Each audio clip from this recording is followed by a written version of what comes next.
সকলকে নমস্কার জানিয়ে স্বাগত জানাচ্ছি আমার নতুন আর একটা ভিডিওতে। তো আজকের ভিডিওটা ছিল রাখি বন্ধনের দিনের ভিডিও। তো এখানে আমার মেয়ে আমার ছেলেকে রাখি পরাবে, তার জন্য আমরা বসে পড়েছি সব কিছু সরঞ্জাম নিয়ে টুকটাক, মানে যেটুকু ছিল কাছে, কারণ দেশে থেকে এত দূরে থাকে, এখানে সেরকমভাবে কোনো কিছু পাওয়াও যায় না। তো যেটুকু পেরেছি সেটুকু করার চেষ্টা করেছি, কারণ আমি চাই যে আমাদের যত ফেস্টিভ্যাল আছে আমার ছেলে মেয়ে সেগুলো পালন করুক বা ওরা সেইভাবে বড় হোক। আর এই ভিডিওটা এই জন্যই করা, কারণ ওরা যখন বড় হবে দেখবে যে আমাদের রীতি নিয়মগুলো ওরা কীভাবে পালন করতো ছোটোবেলায়।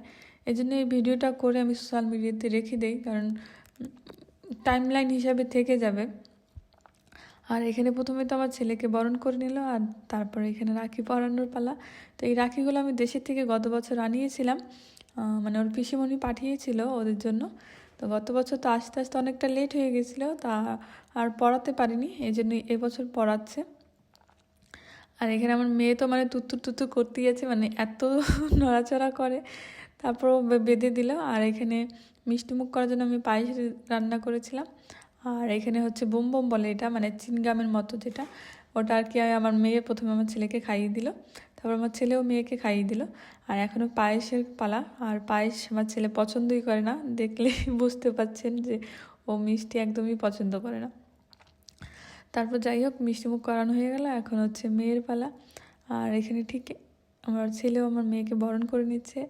আর আমি যখন ঘরে পুজো করি, যখন উলু দেই, তাই ওরাও দুই ভাই বোনে সেই একই কাজ করে। তাই এখানে আপনারা দেখলে খেয়াল করলে বুঝতে পারবেন যে আমার ছেলে মেয়ে দুজনেই উলু দিচ্ছিল। আর এখানে দাদা দিয়ে দিচ্ছে বোনকে, আবার বোনও দাদাকে আবারও দিয়ে দিল। আর এবার দাদার পালা বোনকে রাখি পরানোর।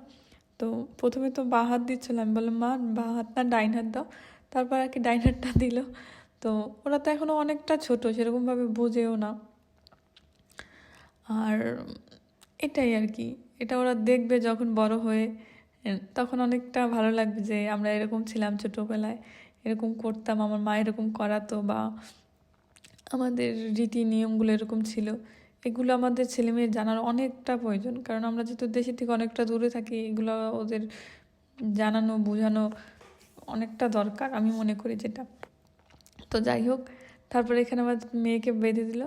আর মেয়ে তো পায়েস খেলোই না। আর আমার ছেলে মেয়ের জন্য সবাই অনেক আশীর্বাদ করবেন, যেন ওরা সুস্থ থাকে, ভালো থাকে, মানুষের মতো মানুষ হতে পারে, 10 জনের যেন কাজে লাগে।